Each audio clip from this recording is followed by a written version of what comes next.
आया पुजरिया हो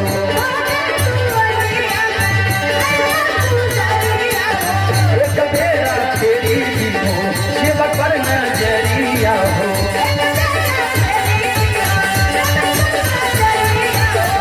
तेरो से बकर तोहरे दुआरिया हो बाबा हो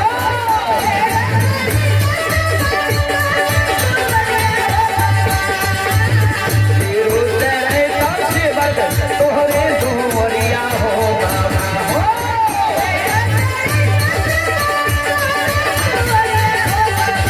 बाबा हो सेवक के बिगड़ी का हो बाबा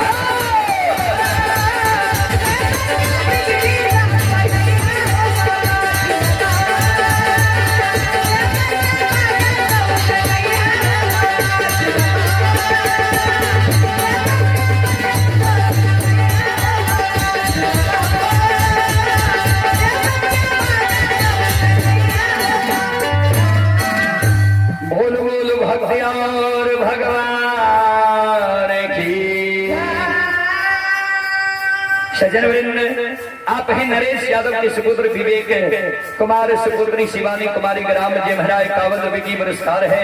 श्री सुमन प्रसाद यादव तमकुल्हा उनकी पोती ही नयनसी कुमारी ये श्रद्धालु की ओर से शानदार 51 की पुरस्कार है। और आप ही राजेंद्र यादव सुपुत्र कुंदन कुमार सोनू कुमार सुरबहा बिशनपुर के निवासी हैं। शानदार 51 की पुरस्कार है।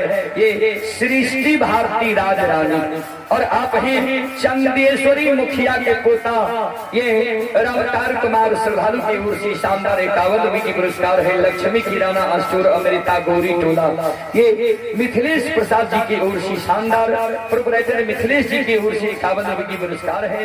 आप ही सोनम कुमार